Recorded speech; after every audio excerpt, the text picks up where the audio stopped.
दोस्तों नमस्कार, स्वागत है आप सभी का अमन स्टडी पॉइंट में। दोस्तों इसके पहले हमने पर्यावरण के 3 वीडियो बना चुका है और इसमें आपने पर्यावरण के 60 महत्वपूर्ण प्रश्नों को देख लिया है। तो इस वीडियो में हम देखेंगे पर्यावरण के महत्वपूर्ण कुछ प्रश्नों को। तो वीडियो में पूरे अंत तक बने रहिएगा और वीडियो को अपने सभी ग्रुपों में शेयर कर दीजिएगा। तो हम यहाँ पे देखेंगे पर्यावरण के प्रश्न, जो कि हम 60 प्रश्नों भाग 3 तक देख चुके थे। तो ये आपका पार्ट 4 यानी भाग चौथा होगा, जिसमें हम 61 नंबर से प्रश्नों को देखेंगे। पहला प्रश्न है इस वीडियो का आपका, कोई किसान उर्वरकों और कीटनाशकों का अधिक उपयोग करके अपने खेत में बार बार धान की फसल उगा रहा है। ऐसा करने से उसके खेतों की मृदा, तो यहाँ पे आपको राइट आंसर दे रहा है, केवल धान की फसलों के लिए ही उपयोगी रहेगी, जुताई के लिए उपयुक्त बन जाएगी या बंजर हो जाएगी या अन्य फसलों के लिए भी उपजाऊ बन जाएगी। तो इस प्रश्न का राइट आंसर चला जाएगा ऑप्शन नंबर 3 के साथ। अगर खेतों में बार बार उर्वरक और कीटनाशकों का अधिक प्रयोग होगा, तो आप सभी लोग विज्ञान में पढ़े होंगे कि उर्वरकों और कीटनाशकों के अधिक प्रयोग से क्या होती जा रही है, भूमि जो है बंजर होती जा रही है। तो राइट आंसर चला जाएगा ऑप्शन नंबर 3 के साथ। अगला प्रश्न है, रेगिस्तानी ओक के बारे में निम्नलिखित कथनों का अध्ययन कीजिए। पिछले वीडियो में हमने आपको बताया था कि राजस्थानी ओक कहाँ पाया जाता है। तो आप रेगिस्तानी ओक कहाँ पाया जाता है, तो ये ऑस्ट्रेलिया में पाया जाता है। आप रेगिस्तानी से राजस्थान पे मत जाइएगा। पिछले वीडियो में यह प्रश्न आया था, हमने आपको बताया था कि रेगिस्तानी ओक जो है यह ऑस्ट्रेलिया में पाया जाता है और इसकी जड़ें जो है लगभग इसके पौधे से 30 गुना लंबी होती है, यानी ऊंचाई अधिक होती है इसकी। तो ऑप्शन दिया है यहाँ पे, रेगिस्तानी ओक एक वृक्ष है जिसकी ऊंचाई हमारी कक्षा के कमरे के लगभग बराबर अर्थात लगभग 4 मीटर होती है। इस वृक्ष की जड़ें नीचे वृक्ष की ऊंचाई की लगभग 30 गुनी गहराई तक जमीन के भीतर जाती है जब तक पानी ना पहुंच जाए। तो ये राइट आंसर है। इसको हमने आपको पहले वीडियो में बताया था। ये ऑप्शन क्वेश्चन में ही ये चीज़ आपको दिया गया था। और अगला विकल्प है, इस वृक्ष के तने में पानी एकत्रित होता है। यह वृक्ष अबू धाबी में पाया जाता है। तो आप सभी जानते हैं कि ऑस्ट्रेलिया में पाया जाता है, न कि अबू धाबी में। तो ऑप्शन किसके साथ जाएगा, ABD, BCD या फिर AB या AB और C। तो इस प्रश्न का राइट आंसर चला जाएगा ऑप्शन नंबर 4 के साथ। D तो होगा नहीं, तो A और B जो है, AB और C राइट आंसर चला जाएगा ऑप्शन नंबर 4 के साथ। अगला प्रश्न है, नीचे दिए गए सभी जानवरों में निम्नलिखित में से कौन सी विशेषताएं पाई जाती हैं। छिपकली, गौरा या कछुआ, सांप, यानी इन सभी के बारे में कौन सी विशेषता होती है। ये अंडे देते हैं, ये जहरीले होते हैं। तो गौरैया और कछुआ ये सभी तो जहरीले नहीं होते। ये भूमि एवं जल दोनों में रह सकते हैं, गौरैया जल में नहीं रह सकती है। तो ये भी आपका गलत हो जाएगा, 2 वाला भी गलत हो जाएगा। इनके शरीर शल्क से ढके होते हैं, तो ये भी नहीं होगा, यानी कि ये सभी जो है क्या है, अंडे देते हैं। छिपकली भी अंडे देती है, गौरैया भी अंडा देती है, पक्षी है कछुआ भी अंडे देते हैं और सांप भी अंडे देते हैं। अगला प्रश्न है, एक पश्मीना शाल डैश डैश लगभग साधारण स्वेटरों के बराबर गर्म होती है तथा एक साधारण पश्मीना शाल बुनने हेतु डैश डैश घंटों का समय लगता है। तो आपको हम बता दें, एक पश्मीना शाल लगभग 10 साधारण स्वेटरों के बराबर गर्म होती है और इसको एक साधारण पश्मीना शाल बुनने में लगभग 200 घंटों का समय लगता है। तो राइट आंसर चला जाएगा ऑप्शन नंबर 3 के साथ। अगला प्रश्न है, नेपेंथिस एक पौधा है जो मेढकों, कीड़े मकोड़ों और चूहों जैसे छोटे जीवों को अपने अंदर फांस कर खा जाता है। हमारे देश में यह पौधा पाया जाता है कहाँ पे, असम में, उड़ीसा में, अरुणाचल प्रदेश या फिर मेघालय में। तो राइट आंसर चला जाएगा ऑप्शन नंबर 4 के साथ। जो नेपेंथिस पौधा होता है, जेट्रोफा, ये सभी क्या है, कीटपक्षी पौधे हैं। ये क्या करते हैं, मेढकों, कीड़ों और मकोड़ों को अपने छोटे छोटे जीव क्या करते हैं, अपने अंदर मुंह खोले रहते हैं ऐसा, और उसमें जब ये जीव जाते हैं तो उनको उसमें बंद करके उससे अपना भोजन बना लेते हैं। अगला प्रश्न है, एक ही तरह की फसल बार बार उगाने और बहुत से रसायनों का उपयोग करने से मृदा क्या हो जाती है। तो यहाँ पे आपका प्रश्न यहाँ पे रिपीट हो चुका है, बंजर हो जाती है। अभी आपने देखा है, उपजाऊ नहीं बनेगी, सिंचाई के उपयुक्त नहीं बनेगी, विशेष फसल के उपयोग के लिए उपयोगी नहीं बनेगी, बल्कि बंजर हो जाती है। राइट आंसर चला जाएगा ऑप्शन नंबर 4 के साथ। अगला प्रश्न है, शामिल करना, खोजबीन करना, व्याख्या करना, विस्तार देना और मूल्यांकन करना विज्ञान के प्रभावी शिक्षण से जुड़े 5 महत्वपूर्ण ईएस हैं। अंकुरण के लिए आवश्यक स्थितियों की संकल्पना से जुड़े व्यवहारिक अनुभवों को विद्यार्थियों को उपलब्ध कराते समय एक विज्ञान के शिक्षक उनसे निम्नलिखित गतिविधियां कराने के लिए कहती है। बीजों को पानी में भिगोकर रात भर बीजों का अवलोकन करें और आए परिवर्तन का रिकॉर्ड करें। दो दिनों के बाद बीजों का अवलोकन करें और आए परिवर्तनों को रिकॉर्ड करें, या पुस्तक पढ़ें और दिए गए पत्र का काम करें, वर्कशीट का काम करें। तो इसमें आपको राइट आंसर यानी विकल्प चुनना है। तो राइट आंसर चला जाएगा, यहाँ पे आप देखेंगे पहला तो है शामिल करेंगे, और दूसरा क्या करेंगे आप उस पर एक्सप्लोर यानी उसकी व्याख्या करेंगे।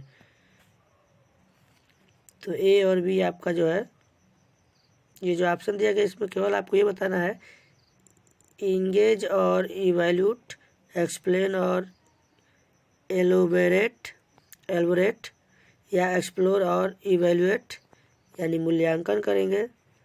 तो इसका राइट आंसर चला जाएगा ऑप्शन नंबर 4 के साथ। इंगेज और एक्सप्लोर करेंगे यानी यहाँ पे आप देखेंगे पहले तो आप उसको शामिल करेंगे और उसकी खोजबीन करेंगे, न कि उसका व्याख्या करेंगे और न ही उसका विस्तार करेंगे, न कि उसका मूल्यांकन करेंगे। यानी वह केवल कह रही है अवलोकन करने के लिए, और रात भर बीजों को अवलोकन करें, परिवर्तन को रिकॉर्ड करें। तो उसके लिए आप पहले उसको शामिल करेंगे और उसके बाद क्या करेंगे आप उसको उसमें खोजबीन करेंगे कि वह अंकुरित हुआ है कि नहीं। तो राइट आंसर चला जाएगा ऑप्शन नंबर 4 के साथ। अगला प्रश्न है, चिपको आंदोलन किस राज्य से संबंधित है। छत्तीसगढ़, झारखंड, बिहार या उत्तराखंड। तो आप सभी लोग जानते हैं यह जो इसके जो चिपको आंदोलन जो है पौधों की सुरक्षा के लिए किया गया था, पौधों की कटाई को रोकने के लिए, वन सुरक्षा के लिए। और यह जो है उत्तराखंड से संबंधित है, उत्तराखंड राज्य से। और इसके जो ये किसके थी में कार्यकाल में हुआ था, किनके क्या बोलते हैं उसको, सुंदरलाल बहुगुणा का नाम सुना होगा आपने, इन्हीं के देखरेख में ये हुआ था। अगला प्रश्न है, यूटोफिकेशन एक प्रक्रिया है जो अत्यधिक पोषक तत्वों के होने के कारण जल में पौधों के विकास में वृद्धि करता है।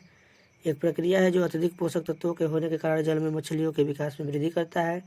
या एक प्रक्रिया है जो अत्यधिक ब्लू ग्रीन टॉक्सिक एल्गी के कारण जल में पौधों के विकास की कमी करता है। या एक प्रक्रिया है जो एक जलाशय में सभी प्रकार के जीवन को खत्म कर देता है। तो इस प्रश्न का राइट आंसर चला जाएगा, यूटोफिकेशन एक प्रक्रिया है जो अत्यधिक पोषक तत्वों के होने के कारण जल में पौधों के विकास में वृद्धि करता है। अगला प्रश्न है, ट्रॉफिक स्तर समताप मंडल में सबसे निचला स्तर है, खाद्य जल में एक स्तर है, उष्णकटिबंधीय वन क्षेत्र में परितंत्र है, या उष्णकटिबंधीय परितंत्र है। तो राइट आंसर चला जाएगा ऑप्शन नंबर 3 के साथ। ट्रॉफिक स्तर जो है उष्णकटिबंधीय वन क्षेत्र में एक परितंत्र है। अगला प्रश्न है, निम्नलिखित में से कौन निकेत से संबंधित है। वह क्षेत्र जिसमें एक प्रजाति रहती है, वह वन क्षेत्र जिसमें एक प्रजाति रहती है, पर्यावरण में एक प्रजाति के कार्य, या एक क्षेत्र में प्रजातियों की विविधता। तो इस प्रश्न का राइट आंसर चला जाएगा ऑप्शन नंबर 2 के साथ। यानी निकेत से संबंधित है वह वन क्षेत्र जिसमें एक प्रजाति रहती है, वह उसे निकेत कहते हैं। अगला प्रश्न है, निम्नलिखित में से कौन सी व्याख्या वास से संबंध है। हैबिटेट। पर्यावरण जिसमें एक प्रजाति रहती है, क्षेत्र जिसमें एक प्रजाति रहती है, खाद्य जल में एक प्रजाति का कार्य या उपरोक्त सभी। तो इस प्रश्न का राइट आंसर चला जाएगा ऑप्शन नंबर फर्स्ट के साथ, पर्यावरण जिसमें एक प्रजाति रहती है उसे वास कहते हैं। अगला प्रश्न है, बीज अंकुरण की अवधारणा को इस तरह से सबसे बेहतर तरीके से पढ़ाया जा सकता है। बीज बोने अंकुरण के विभिन्न चरणों का अवलोकन करने और उनका चित्र बनाने की गतिविधि को बच्चों को निष्पादित करने के लिए कहना, अंकुरित बीजों को फोटो दिखाना, कक्षा में अंकुरित बीजों को दिखाना और अंकुरण की प्रक्रिया को स्पष्ट करना, या फिर बोर्ड पर चित्र बनाते हुए अंकुरण के चरणों को प्रदर्शित करना। तो आप सभी जानते हैं कि बीज को बोने, अंकुरण के विभिन्न चरणों का अवलोकन करने और उनका चित्र बनाने की गतिविधि बच्चों को निष्पादित करने के लिए कहना, यह सबसे उचित विकल्प है। यानी जब वो खुद करेंगे तो इसे बहुत अच्छे तरीके से सीख सकते हैं। तो राइट आंसर चला जाएगा ऑप्शन नंबर फर्स्ट के साथ। अगला प्रश्न है, भैंस की पीठ पर अक्सर बगुला इग्रेट पक्षी बैठा दिखाई देता है। ऐसा इसलिए होता है क्योंकि बगुला भैंस की पीठ पर परजीवी कीट खाता है। तो राइट आंसर आपका यही चला जाएगा। अगला ऑप्शन देखते हैं, घास में पाए जाने वाले कीट खाता है, भैंस की पीठ पर बैठकर गाना पसंद करता है, उड़ने के बाद थोड़ा आराम करता है। तो आराम तो भैंस के पीठ पे ही क्यों करेगा भाई, और भी जगह है। भैंस की पीठ पर बैठ के गाना तो पसंद, कौवा तो इतना सुरीला आवाज़ है नहीं कि गाना गाएगा भाइयों, क्योंकि वो उसकी आवाज़ ही ऐसी है। और ये दिया है, घास में पाए जाने वाले कीट खाता है। तो घास में खाना होगा तो भाई वो भैंस के पीठ पे क्यों बैठेगा, घास में जाके बैठना चाहिए। यानी भैंस की पीठ पर जो परजीवी कीट होते हैं उन्हीं को खाने के लिए बैठता है। तो राइट आंसर चला जाएगा ऑप्शन नंबर फर्स्ट के साथ। अगला प्रश्न है, प्रकाश संश्लेषण संपादित होता है सभी पौधों द्वारा, सभी जंतु एवं पौधों द्वारा, सभी हरे पौधों द्वारा या वायरसों द्वारा। तो इस प्रश्न का राइट आंसर चला जाएगा, सूखे पौधे से तो प्रकाश संश्लेषण संपादित होगा नहीं, वायरसों द्वारा होगा नहीं, सभी जंतुओं द्वारा प्रकाश संश्लेषण की क्रिया नहीं होती है बल्कि हरे पौधों में होती है। तो राइट आंसर चला जाएगा ऑप्शन नंबर थर्ड के साथ। अगला प्रश्न है, सामुद्रिक कच्छपों को जीवंत जीवाश्म कहा जाता है क्योंकि वे 115 मिलियन वर्षों से भी अधिक समय से पृथ्वी पर उपस्थित है। भारतीय उपमहाद्वीप के जल भागों में पाई जाने वाली 5 प्रजातियों के समुद्री कच्छप में सबसे अधिक संख्या किसकी है। यानी इनकी प्रजातियों में बताना है कि सबसे अधिक संख्या किस प्रजाति की है। Kemp's ridley, loggerhead, olive ridley, flat back. तो राइट आंसर चला जाएगा फ्लैग बैक जो है, जो प्रजाति है, इनकी जो संख्या है सबसे अधिक है जो भारतीय उपमहाद्वीप में पाई जाती है, फ्लैट बैक। अगला प्रश्न है, अन्य मृत जंतुओं पर जीवन निर्वाह करने वाले प्राणी को कहा जाता है पैरासाइट, स्कैवेंजर, ओमनिवोर या डिकम्पोजर। तो इस प्रश्न का राइट आंसर चला जाएगा ऑप्शन नंबर स्कैवेंजर यानी थर्ड के साथ। अन्य मृत जीवों पर जो जीवन निर्वाह करते हैं उन प्राणियों को स्कैवेंजर कहा जाता है। अगला प्रश्न है, किसी जगह के फ्लोरा तथा फौना सूचित करते हैं पेड़ पौधे एवं जंतुओं को, मछलियों एवं पेड़ पौधों को, जंतुओं एवं मछलियों को, या फिर पक्षियों एवं पौधों को। यानी फ्लोरा और फौना जो है पेड़ पौधों और जंतुओं को सूचित करते हैं। राइट आंसर चला जाएगा ऑप्शन नंबर फर्स्ट के साथ। अगला प्रश्न है, पेड़ पौधे प्रदूषण को घटाते हैं क्योंकि ये अवशोषण करते हैं sulphur dioxide, carbon dioxide, carbon monoxide या फिर नाइट्रोजन। तो राइट आंसर चला जाएगा ऑप्शन नंबर सेकंड के साथ, पेड़ पौधे जो है कार्बन डाइऑक्साइड को अवशोषित करते हैं। अगला प्रश्न है, अधिकतर पेड़ पौधे पाए जाते हैं स्थल मंडल में, जलमंडल में, वायुमंडल में या प्रकाश मंडल में। तो राइट आंसर चला जाएगा ऑप्शन नंबर फर्स्ट के साथ, अधिकतर पेड़ पौधे जो है स्थल मंडल में पाए जाते हैं। अगला प्रश्न है, निम्न में से कौन सा सदाबहार पेड़ नहीं है। सदाबहार पेड़ आप जानते हैं जिनकी पत्तियां क्या हो, हमेशा हरी भरी रहे जो पौधे, वही सदाबहार पेड़ होते हैं।